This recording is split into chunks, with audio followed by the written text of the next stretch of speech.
Hello and welcome to Pest Perspectives number 60. That's mental to believe that it's a 60th episode. Sorry about last week, that cancellation, I guess, but it couldn't be helped. There was a family emergency. But I have now sorted it. I've got a list of backup people and I've got a list of backup content we can talk about.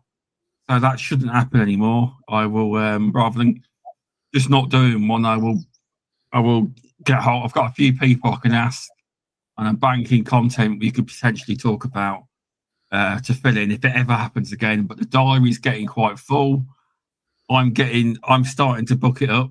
So if you got any requests, people, obviously be realistic in who you're going to ask me to get. If you want people from pest control, big chemical companies, don't even ask me because it's not going to happen. They don't seem too keen. But generally, a lot of people are. I'm starting to book. That's my fault. I used to be 3-4 months ahead. But getting booked up now. But this week, I have Martin from co-founder and chairman of the NADC. How are you doing, mate? I'm doing well, Shaun. How are you? I'm okay, cheers. You're good. Thanks for having us on. No, it's good. And everyone, this is Martin's first live podcast and actual podcast, isn't it? It is indeed, yeah. Done loads of CPD events like this, but never live. Nice, so there you go. You've got one down to you. I've done one live. Yeah. So obviously this is a pest control industry podcast. And obviously there is a massive link to rats and drains. Yeah. And a lot of people don't think there is. Obviously, people within your own industry, rats need, because I was on that, I did Davy's course with Killgerm. And that's one thing he kept saying, that people been doing it 30 years, keep telling them rats don't come from the drains. Rats don't live in the sewers. And they still say it, you know. But it's crazy because it's obviously he never mentioned the names of companies, etc. He don't want to for legal reasons. But yeah, there's a lot out there. There is. But so would you like to tell people who you are, what you do, and your company, and what you've been around quite a long time within the drainage industry, haven't you? I have. Had a couple of silly jobs after I left school, and about 2 weeks before my 18th birthday, I managed to get on to Dynarod. I won't say when that was. It was a long time ago. I think it was about 2.5 years with Dynarod. Okay. Then I left them, and I went to work for John Murphy's, big utilities contractor, doing the mainline sewers. Okay. Performed a variety of roles there, one of which was sewer winching. Not many people have heard of that, and even less have done it. Enjoyed that. Worked on their combi tankers there as well, the Vector 825s. Some of the older lads that are around will remember them. They were the ones with the big jetting, combination units, tankers. But they were unusual to look at because the jet reel was mounted on the front of the lorry, not on the back. Okay. Is this where you just blast the drains out of the blocks? Because obviously a lot of people listening won't know what you're talking about. They won't. Right. High pressure jetting, but for mainline sewers. But the beauty of the 825 was it was one of the first where you could jet and suck up at the same time. So the jetting come off the PTO, off the main lorry engine, and the vacuum pump come off of a slave or a donkey engine. Then I went to a company called William Titmus. They were based in Canada, not far from where I lived. They were drainage consultants. Done about 2 years, just over 2 years with them. Back to Dynarod, and then flipped between Dynarod and Drain Doctor. And then about 25 years ago, I opened up on my own. And then it wasn't long into my own business, about 8 or 9 years, when news come to both Peter Stacey and myself, my co-founder at the NADC, about the Drains and Sewers Transfer Bill. So we started bringing around contractors around the country and warning people about what was going to be happening. Yeah. And as a result of that, that was the spark. That's where the NADC was born. And from the NADC, we formed, at the advice of DEFRA, we formed the National Drainage Academy, developed a suite of training courses. So there's training for jetting, electromechanical, excavation repair, CCTV, which I'll talk about in a little bit more detail in a minute, patch lining. We've now got a vacuum tanker course. There's a new mapping course coming out very, very shortly, and that has to come out. I can talk to you about that in a little bit more detail shortly as well. And then what happened sort of probably about 8 or 9 years down the line, we were talking to the stakeholders, a lot of stakeholders, that we wanted them to engage with the NADC, and they said, look, what you really need is an independent approved contractor scheme. So we went off and we've done our research. We spent a couple of years on that, as it turned out, and a fair bit of money. And that's when DrainSafe was born. So the NADC, National Association of Drainage Contractors, it's a trade association just like any other. People often get the two confused. NADC is a trade association, but DrainSafe is an approved contractor scheme, similar to WaterSafe or I suppose even GasSafe to an extent. So that's where the difference. So it's sort of threefold: the NADC, the NDA, the Academy, and DrainSafe. Why is talking to pest controllers important? Well, I can tell you now, from just the year before lockdown, 2019, it was dribs and drabs at first, and then it really, really came on. But we started getting first the odd pest controller on a CCTV course.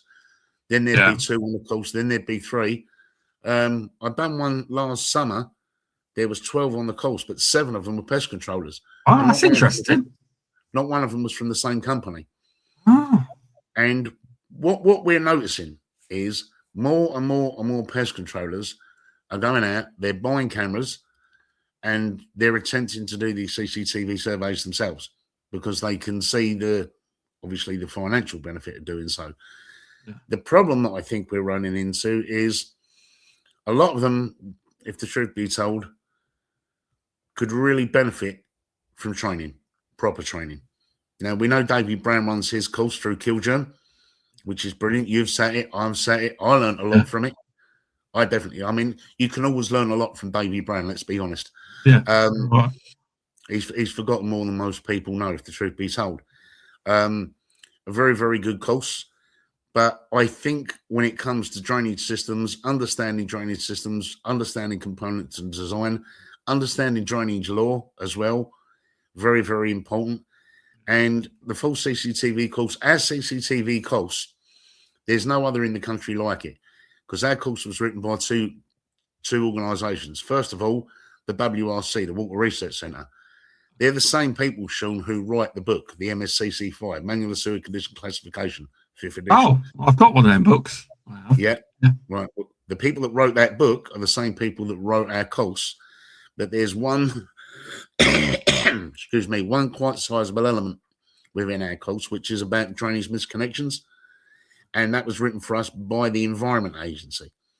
So we didn't write that course ourselves. We had it professionally done. And there is no other course in the country where you can sit that course, get your certification, where it's got an NADC, it's got an EU skills, it's got WRC, and it's got an Environment Agency certification behind it. And what we're trying to do at the moment is we're trying to educate as much of the pest control industry, those that are buying cameras. If you're going to do these surveys, do them to a recognised professional standard. I've had pest control guys in the classroom. I always go around the classroom and I'll ask people, what brings you on the course? Get the feedback. What sort of camera gear are you using? Get the feedback. What reporting software are you using?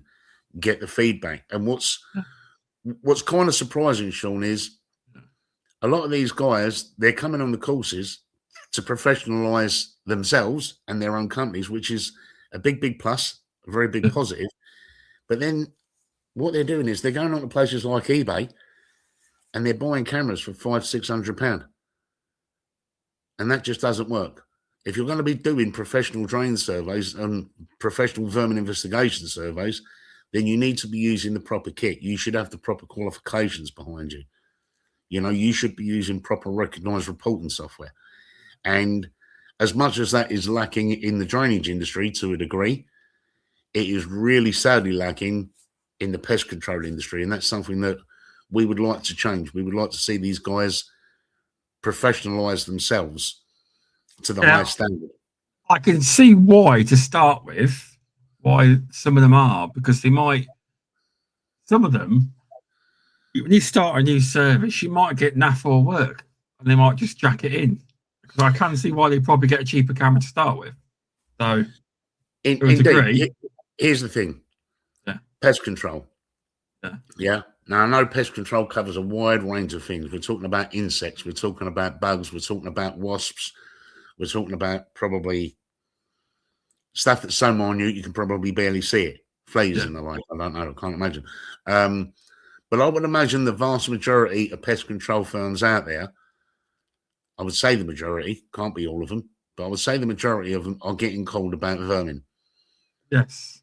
Rat infestations.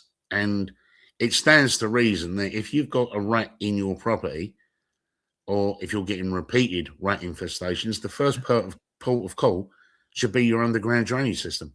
Yes. Yeah, you're all right. To me, that's a no-brainer. But there are pest control firms out there that are coming out and they're treating, you know, baiting up and baiting up and baiting up and baiting up. As Davey Brown always says, prevention is better than the cure. Definitely is. You know, you need to find the source of how they're getting in. If you can cure that problem, you've cured the rat problem, because they're confined to the underground drainage system or the local sewerage network, which is, I wouldn't say where they should be, but that's where they tend to reside.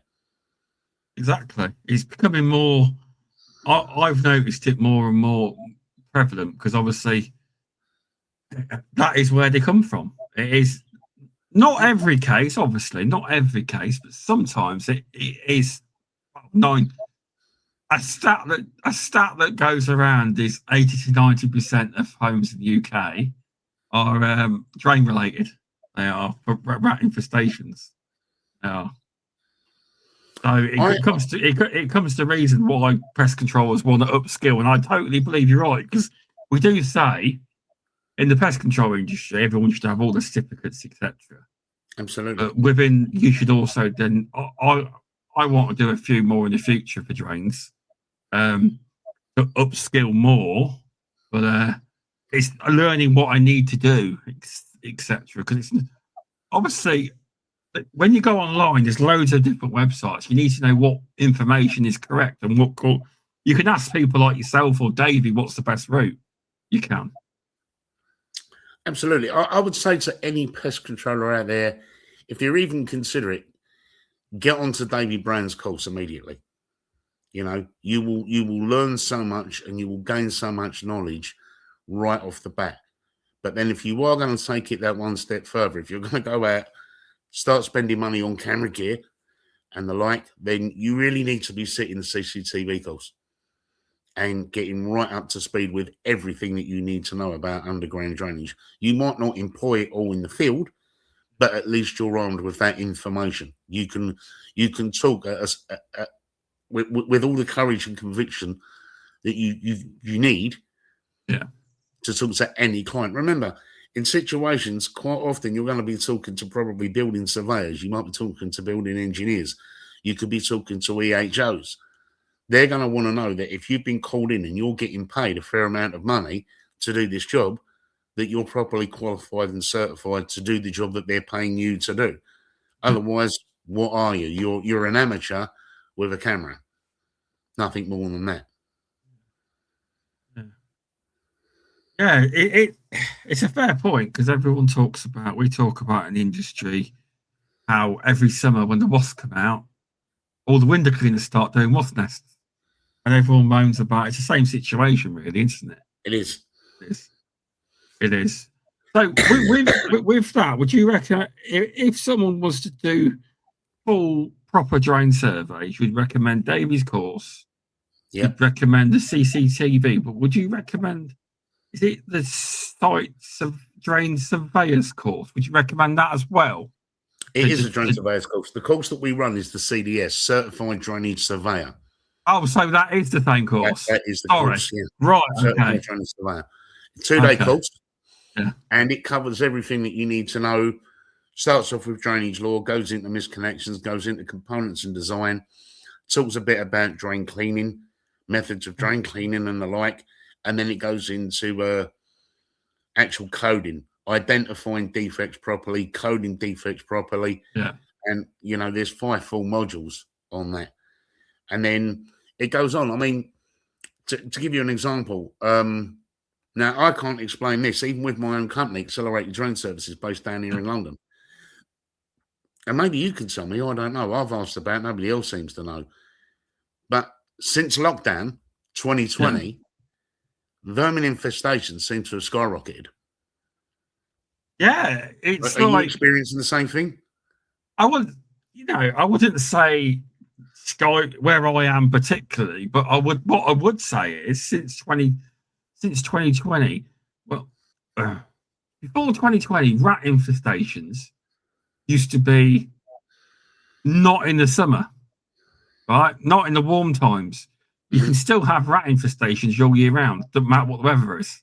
Yeah. So massively, I'd say, since then, the populations have rocketed. If you look at Birmingham, look at the mess they're in.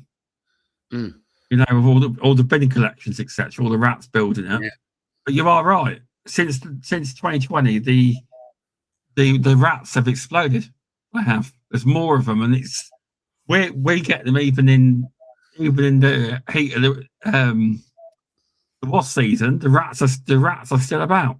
They're still there. They're not. It's not going down. It's going up.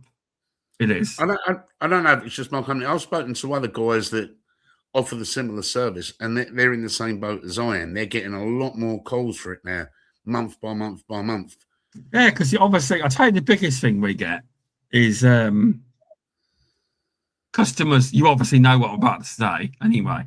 Yeah, a lot of customers say there's something for the drains. We keep coming back.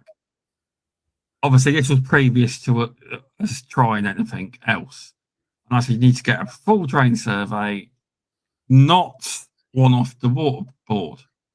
Oh, no, I've got one off the water board. If all the drains are fine. I says, no, that's their drains are fine, not under your house.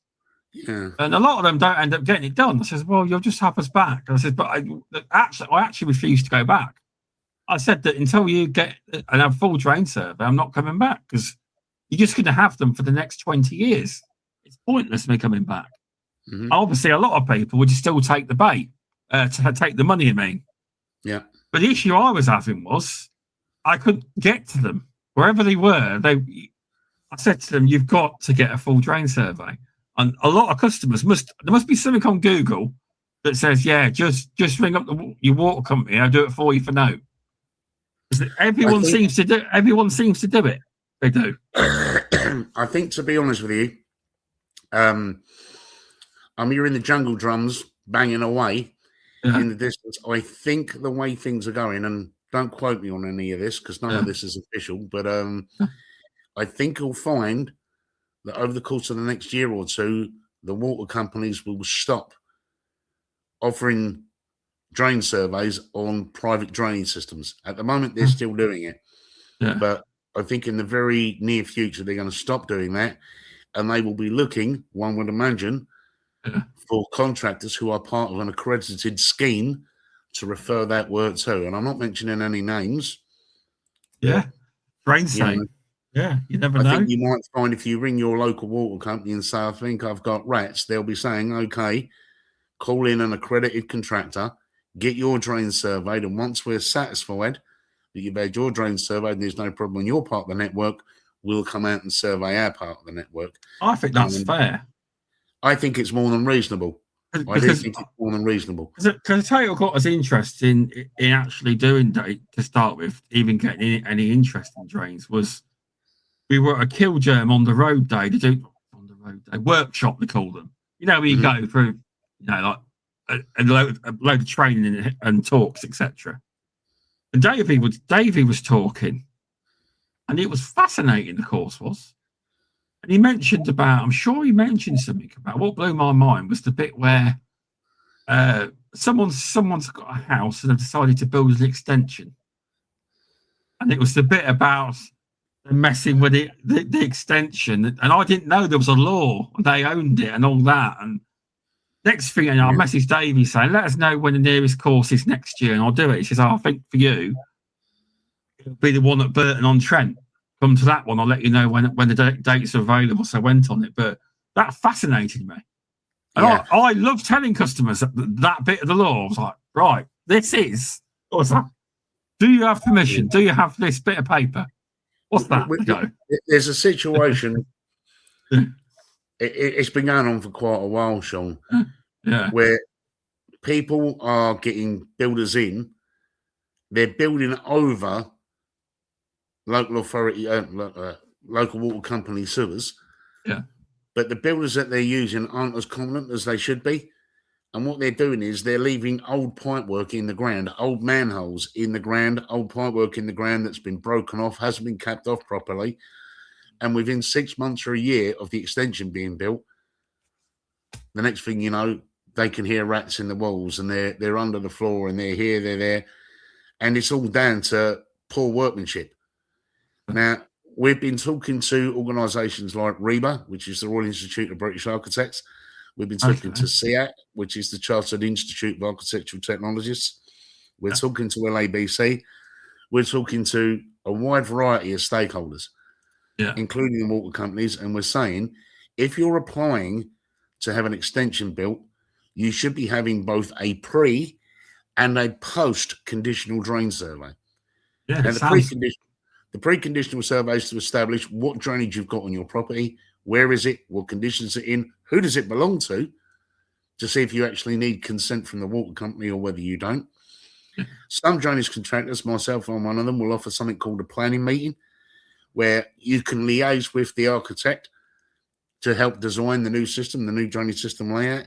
But what is absolutely imperative is that the post-conditional drain survey is carried out. And that's to make sure that that new drainage system has been laid in accordance with the Part H of the building regs. And there are things in the works at the moment where I think, well, in fact, I don't think, I know for a fact that those types of surveys are going to be much more stringently enforced. So, you know, when new housing estates are built and they go up so fast, do these new houses have to have, when they put the drain systems in, do they have to have loads of surveys done all the time? They are supposed to have what's called a PC, practical completion drain survey. The old flood. That's all I'm saying. I'm dealing with a developer at the moment, and they've got about 4 or 5 sites which are proving problematic. I was on one of their sites today. I'm on another one of their sites tomorrow, and I can tell you now, PCs were never carried out because the drainage systems on these sites are packed out with shingle and builder's rubble and bits of wood and bits of insulation and Christ knows what. And every time we go up to deal with a blockage, we're dragging this stuff out in the drains, we're putting it in buckets, we're photographing it, and we're sending it back to them and saying, this is what we're pulling out. And it seems to be on every single job we go to. Same thing. I just wonder, because I'm not saying all new housing estates, but a lot of them flood because they build them on floodplains. They do. Just, I think the drainage as well. That doesn't help, does it? No, it doesn't. It's like, I'm not the biggest expert in obviously drains, but I've seen drains where I've told them you need to get your drains up. Like my dad looked at it and he says, you know, when they flush the toilet and the water goes that fast that the toilet paper's still left. That. I've seen that. And he said, well, it's a bit late now. You're going to have to get it fixed. But that costly at that point, isn't it? To get it all redone. We also have, I don't know about other places in the country, but this same organisation I'm talking to you about, same developer, they're putting in economy flushes all over the place. And economy flushes, if you push the economy flush like the smaller button, which a lot of people don't realise the difference between the two, it's only pushing solidified toilet waste round the trap and about a metre or 2 down the line. And it's literally just sitting there. There's not enough power on the flush to, disperse the waste that's just gone down the toilet. And that in itself is causing problems too. So I always tell people, if you've got an economy flush, always use the full flush, you know. I've only got one flush on my toilet, so that's fine. You know, I didn't know that. I didn't know these toilets had 2 different flushes. Yeah, 2 flush buttons, yeah. One for wet waste and one for solid. Getting more better ways to sell toilets now, eh? Yeah, it's all about saving the environment. It's everything is. The reason it come to that, we were doing something. We were looking at the radish and we were looking at the drains. And we rang him, like the developer. I says, we can't even look at these, mate. He went, why? He says, well, there's about 6 to 8 foot of water. What do you mean? He says, it's full of, everything's down there. The next thing you know, I don't know who he got out. He got a company and they cleared it. But we think it will happen again in a while because we told him what's happening. The water's going way too fast and leaving the toilet paper behind. So eventually it'll happen again.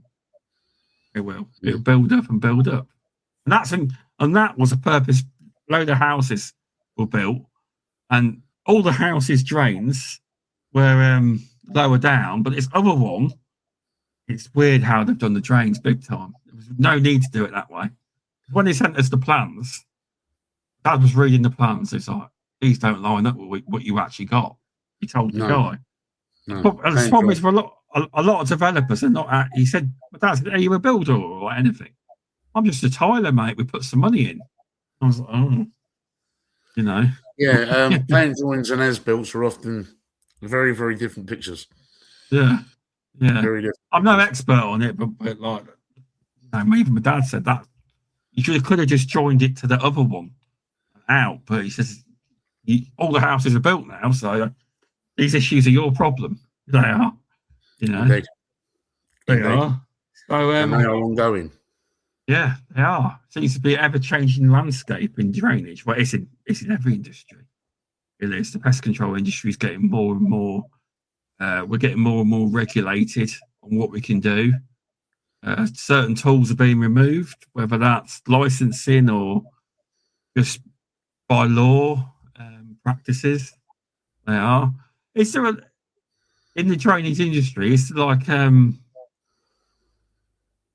is it deemed a regulated industry, or is it like a regulated industry in a sense that it's not? You regulate yourself, so you're supposed to. Is it like that? There's no regulation as such. I mean, you've got the PURA regs under the Health and Safety Act. That's provision and use of work equipment regulations. Yeah. And what it states is, and it's quite loose, even at its best, the interpretation is, but the long and short of it is, if you're using equipment in the workplace, you should be properly trained and certified on that piece of equipment. Now, to give you an example, if you went onto a building site to drive a dumper or a JCB or even the tower crane, you wouldn't get to set foot on that site unless you could prove that you had a whole host of competency to do that. That said, there's people on drainage companies up and down the length and breadth of this country, and probably I imagine around the world, that are using what I deem to be very, very dangerous equipment, high pressure jetting equipment, with absolutely no formal training whatsoever. None. And for the life of me, I can't see that. In this day and age, I can't see it. That said, when it comes to training, if you ask most drainage contractors, have they ever done any training at all? Most of them will tell you that they've held a jetting certificate at one time or another. See, with the National Drainage Academy, all of our training goes through energy and utility skills. Yeah? The idea behind that is if you do all of your training, so that's your basic health and safety, shear drains and sewers, your jetting, your electromech, your CCTV, your patch lining, your excavation and repair. If you do all of that through us, all of that certification goes on one card. So you don't have to go to 10 or 15 different training providers. You're not walking around with a wallet that thick full of certification cards. Everything goes on one card, and it's all online as well. So you can go on to the USR register. Any engineer can put in his name and his 6-digit number, hit the button, his photograph will come up on the screen, and all of his valid certification is listed beneath it. And that's one of the reasons why we have done it that way. It's been deliberately structured that way to make maintaining your engineer's certification that much easier. Oh yeah, that's good. That is. It's also crazy to believe that at the same time, if you were an actual drainage company, that you wouldn't have because imagine if this is how I see it, not from your perspective on about health and safety, but say you haven't got in that training, and your employee dies or gets heavily injured, and you look into it, where's his training? That could get seriously in trouble for that. Yeah. I had a chat with a guy. I'm going back a few years now. He was an assistant caretaker at a school, not far from me, Southend. And he was called to go to the school. There was a block drain, and he was told to help the drainage engineer on the job. Now, the drainage engineer had said to him, can you put your foot on that pedal and run my machine? And I'm going to go outside and see if I can hear it. Now, what he didn't realise was as he had his foot on the machine, the cable was slowly but surely recoiling back into the machine. Now, he couldn't have known that. He's never used the machine before. But what happened was the cutting blade, which in this instance was an oxbow, U-shaped blade with leading edge teeth on it, slipped out the drain, spinning, whipped up and caught him in the face. Oh. Yeah. When I spoke to him, he had just finished his 5th surgery and he was told that he needed 2 more. And when the health and safety executive started looking into the incident, it turned out that the guy that was using the machine, no certification at all across the board. So he had electromechanical machines on the van. This is quite a reputable contract. If I told you the name of this company, you'd know them. You'd know who it is. A national company. But the engineer had absolutely no certification, not for jetting, not for electromechanical, not for his CCTV, no certification whatsoever. And when they dug deeper, the other 12 engineers on the company, same thing. None of them held any certification.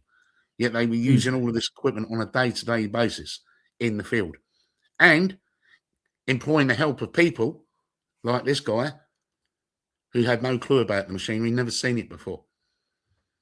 This is mental. I imagine, though, that he went to court and everything. That guy can't work now, can he? I did actually ask him to keep me up to speed, but I didn't hear back from him. But I had to feel for him. You know? I had to feel for him. Oh, yeah, he's lucky because he could have died. It could have got worse. It could have, gone his throat. You could have, could have blinded him. Could have just as easily blinded him. But he was facially scarred. He told me on the phone, facially scarred for life as a result. But bad enough that he was asked to use the machine. The engineer on site, no certification. So on.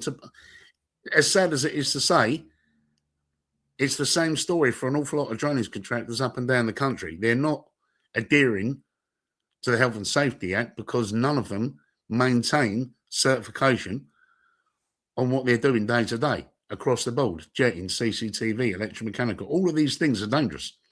Oh, yeah. They all come with their dangers. And you should, by law, under the pure regs, have your certification in place, but they just don't. It's that the old adage, it will never happen to me. Well, it doesn't happen to you until it happens to you. Yeah, it probably won't happen to you, but happen to one of your employees, then you're in trouble. Well, I've been jetting 17 years when it did happen to me. I nearly lost the sight of my left eye. Rushing on a job, basically. And foolishly, my jet had been completely antifreezed. I know that because I'd done it 2 days before Christmas Eve. Went to site. It was a trader jet, and a Super Series 6. And in my haste to get the job done, I connected the supply hose. The bottom half of the supply hose had frozen water in it, icy water. Connected that up to the tap, turned it on, and pushed all of that icy water into the jet tanks because it was freezing cold, and I just wanted to get the job done and get back home, put my feet up because it was in the middle of the Christmas period. Jet whipped up, caught me in the face, smashed all of these teeth. They're not real. Oh, okay. Yeah. None of them are real. Okay. I got 6 stitches across the front of my lip, 6 stitches behind, and I had to attend Moorfields Eye Hospital every 2 weeks for about 6 months because they thought they were going to have to operate on the optic nerve at the back of this eye. Do you want to know the crazy thing? My visor was literally 10 feet away from me on the side loading, just behind the side loading door of my van. And the only reason I didn't put it on is because it was freezing wet, freezing cold and soaking wet. And because it was a cold day, I didn't want to put a cold, wet visor over my face. If I had it on, all of that would have been avoided. So, believe you me, I learned my lesson that day. Still learning it every day as a result of it. It takes some good stories here, but not good for you, but learning points of people to do health and safety. I tell that story on every training course that I run. Every single training course I run. Always use your PPE because it just isn't worth it. It's not worth it not to. Someone on the LinkedIn chat, Martin White, has said, is adding a membrane inside a drain an acceptable fix if there's damaged joints are found? A membrane. If by a membrane he means a patch liner, then yes. I think that's what he means. He must mean patch liner. Yeah. If membrane means a patch liner or a full liner, then yes, absolutely. It has been for 30 years. That's good question that came up. But yeah, there's a few people. More people listen to my podcast after the fact. They can't catch up with it. They do. So have you got any really, really bad jobs where I hear all these jobs where people have had their cameras caught and they've had to get them out. Have you got any stories on that? I imagine by your face. Every now and again. Yeah. Every now and again, your cameraman, because I work at the computer. I'm looking at the computer. Yeah. I'm typing into my laptop. I've got a cameraman feeding the camera for me. Yeah.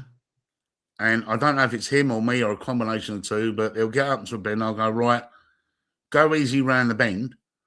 They'll go around the bend and everything's great. And then you're halfway through getting the camera out and then all of a sudden, clunk, it's like, it's not coming out. And that is when your heart rate doubles. And you could be on a freezing cold day, beads of sweat are running down because sometimes, I mean, it's only happened to me a couple of times when you've had to start breaking ground to get your camera out. The last time I was on the job at St John's Wood, that was my fault. I told him to push it round. I shouldn't have done. But it went round a bend and then straight down the back of a gully. So it had gone round a hard left and then dropped down. And there was no way we were getting it out. And the only thing we could do was get the mini breaker out of the van, break out the gully, retrieve the camera, and we had to go back the following day and fit a new gully for the gentleman at our own time and at our own expense. But you know, I've heard a lot about this. I have. You do need to be careful with your cameras, and that's one of the reasons why I tell pest controllers as well.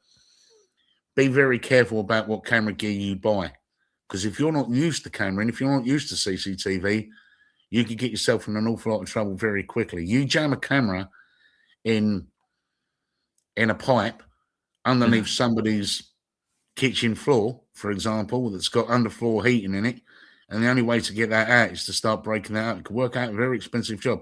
The other thing is as well, a lot of people don't realise this, with pest controllers, if you're starting to survey drains, you need to be informing your insurance company that that's what you're doing and making sure you're properly covered. Yeah, I will say, though, with the company Bradshaw and Bennett, if you have their pest control insurance, it does come as a standard. That does. But they've said, I asked them at PestX, and they said, as long as you're just surveying and using the camera, but if you were to go in the drain, we have to know. We have to know everything. Give us a ring. Well, I don't know if you ever would go in the drain. I don't know what they meant by if you go in the drain. Don't get in the drain. Yeah. Then you're talking, what's it called? That law, that rule. Confined space. That's it, confined spaces. But they said, yeah, just let us know. But they said generally, if you're just using your camera, you're fine. So you are actually covered, they said. Yeah. But anything more, they said, well, you need to ring us and tell us what you can do. Years ago, the policy was, when I was young, you could get into a manhole if it was up to waist height, or a chamber. You can only get into it if it was only up to waist height, because the top half of your body was out of the chamber and you're in the ambient air. The problem with that is, as soon as you bend down, well, you're not in the ambient air. And if you get a blowback off the sewer, a lot of people don't realise it, but them gases down there take about 3 to 4 minutes to kill you. Wow. So if you're down a manhole and you pass out, by the time your mate at the top has picked up his phone, called the emergency services, explained where you are and what the problem is, by the time the fireman's coming down the greasy pole, chances are you're already dead. Yeah, no, you're right. Yeah. That's another one to scare people with it, but it's a fact though, isn't it? It's Lads do it all the time. We'll be down there 4 minutes. Just nip down there. You'll be all right. And some of these chambers are quite deep. Yeah. Some of these chambers are quite deep. 2-3 meters. You go down there and you get a blowback off that sewer. The thing is, a lot of the gases that will catch you out, there's no scent to them. There's no smell to them. And some of them are more dense, which means you can be standing up and the air you're breathing is relatively okay. As soon as you scratch down, your head goes down into it, you can't see it. All of a sudden, you're breathing gas, you're dizzy, bang, you're out, you're unconscious. And the very worst thing anybody at the top can do is come down after you, because that has happened on a few occasions, and that's multiple fatalities. Really? What, people have gone in to save them and they've ended up dead themselves? Happened to 2 brothers in Dublin a few years ago. One of them went down into a deep chamber. Yeah. His brother was sitting up in the van having tea and sandwiches, and he was calling him, will you come up and have your tea? Come up and have your tea. And he wasn't responding. So he got out of the van and climbed down to see what he was doing. And the old fella watching the gate, the old bloke on security, seen them both go down, not come out, had his wits about him, called the fire service. The fire service showed up and pulled 2 bodies out. Both gone. 2 brothers in their 30s. Terrible, isn't it? 2 brothers in their 30s. Confined space all the way.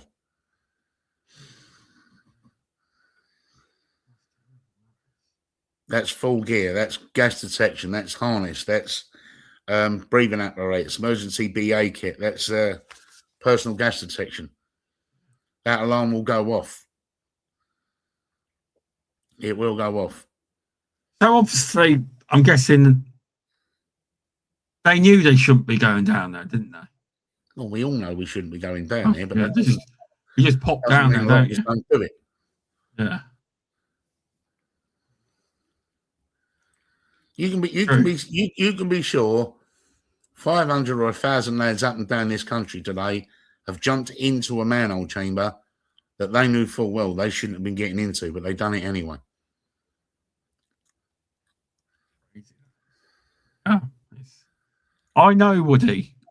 He's telling me it's common knowledge. Yeah, I didn't know a lot of people died like that, Woody. That was all. I didn't know it was a common thing. I knew that you shouldn't be getting into drains, obviously. About 20 years ago, if I'm not mistaken, somewhere in London, 3 lads, one after the other. They all went down. Somebody called the fire service in a market somewhere in London. And I think it was one of the market traders in that instance used to work for the council, and see them going down one after the other. And he picked up the phone, called the fire service. Fire service come out, BA gear, went in, 3 fatalities.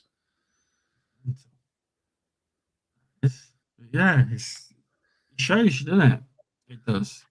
Health and safety. Health and safety comes first. Look, nobody comes to work to get injured or killed. And they don't. It just isn't worth it, is it? Certainly don't come to work to get blinded.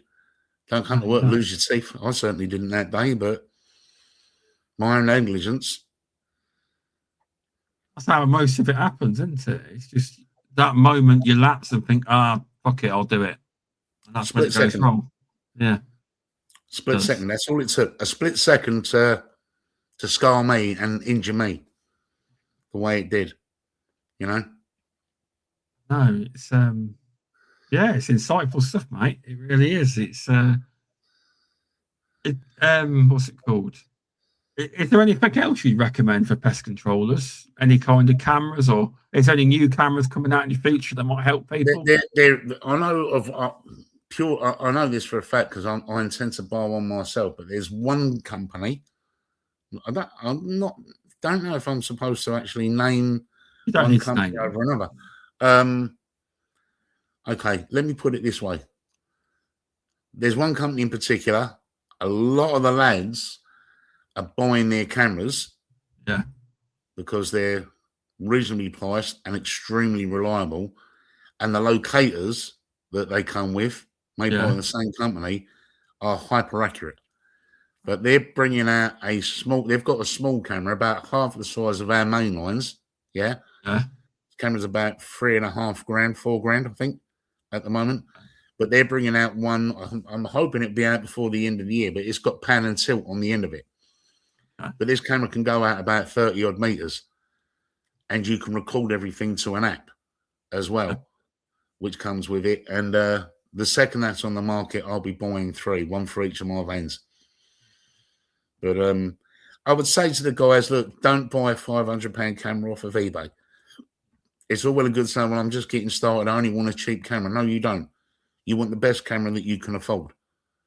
And when you consider what does a drone survey, a vermin investigation survey in London, around about £350 on a domestic. Yeah. Well, you've only got to do 10 surveys and that camera unit has paid for itself. So it's worth the investment. It's worth the investment. And what's as much as that, equally, having the proper training and certification across the board. Because you want to be able to say to your clients, we're qualified, here's our certification, we're using proper equipment, here is a copy of an example copy, for example, of one of our survey reports, and you should be using recognized reporting software as well, in my view. You know, but what I can tell you, and I have this on very, very good authority, demand for CCTV surveys is going to go up exponentially over the course of the next 3 or 4 years. Exponentially. But that work is only going to be going to companies that hold the correct qualification. It's not going to be going to Joe Blogg's drain firm up the road because the bloke there has been doing it 5 years and he happens to have a camera. No. It will be going to work. That work will be going to companies that meet a specific criteria. Okay. So that's good to know. If pest controllers up and down the country meet that criteria, they will be in, they'll be in line for that work as much as the drainage contractor down the road.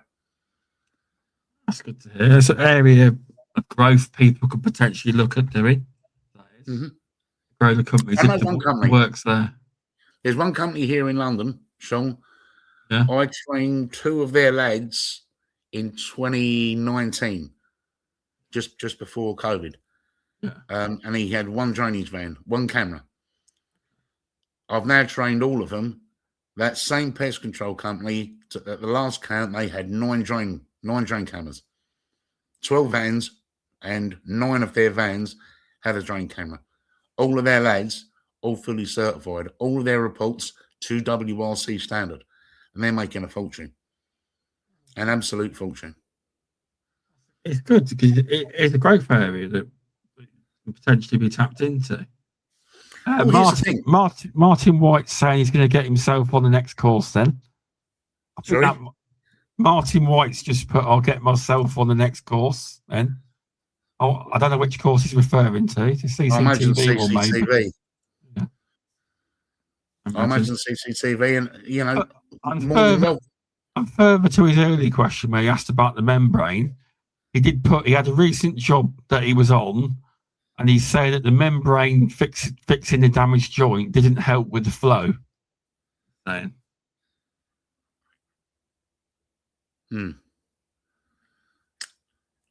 What was it? What, Martin? I don't know if you can hear me. I imagine you can. Was it a WRC approved patch liner? Did a professional drainage contractor come out and fit a patch liner? Is that what you mean by membrane? Yeah. Because the patch liners, they're actually quite thin, but they're extremely strong. Yeah. No, he's I'll see if he comes back to me on that. But no, there's been some great information on the podcast. I'm sure it's really helped people. And I hope so. I would hope so. Yeah. Yeah, he wants to go on the CCTV. Yeah, well, look, give me a call. Yeah. I'm easily found. Find him on LinkedIn. He's on LinkedIn. So I'm on LinkedIn. The NADC logo is on my profile on my LinkedIn thing, so you'll know it's me. And I would invite anybody that wants to connect with me on LinkedIn, anybody that's watching now in the future, feel free to do so. I get people connecting with me. I've got 8,500 people following me there now. Oh, dream territory. I wish I could be. I'm nearly at 2,000. I am.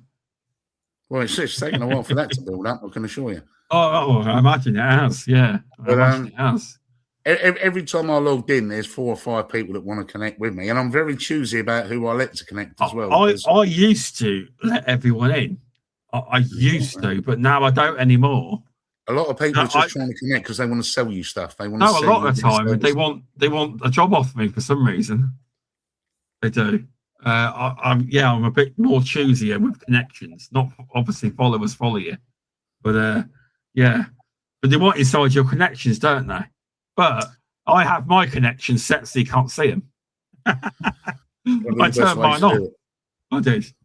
Yeah, but thanks for coming on. And do you want to?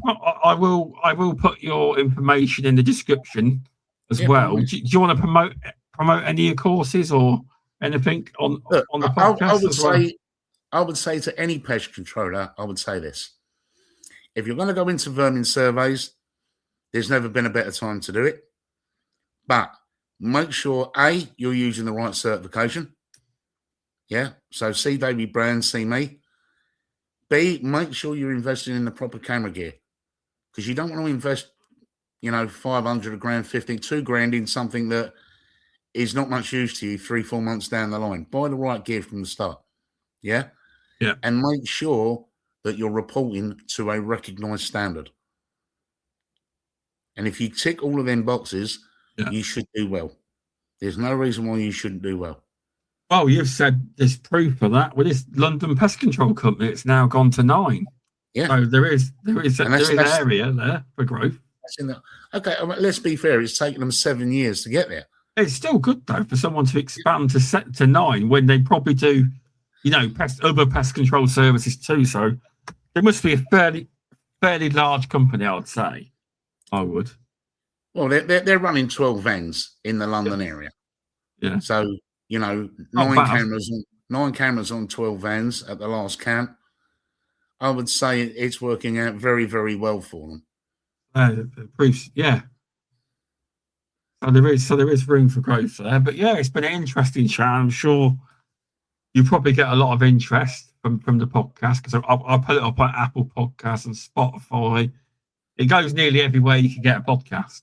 But now you can add on, tell everyone. You do seminars and courses online. You've now done a live podcast as well. A live podcast, yeah. There you go. You've ticked it off on your bucket list. I don't think it was on there. I'll be signing autographs very soon, yeah. You will. Well, listen, Shaun, it's been a pleasure to be here. Pleasure to talk to you and the wider Pest Control Network. And thanks a lot for having me on. I appreciate it. Yeah, definitely. So thanks, everyone. I'll see you all next week. You just stay on the line for a minute, Martin. I'll just end the stream. Right, thanks, everyone. And I'll see you next Tuesday.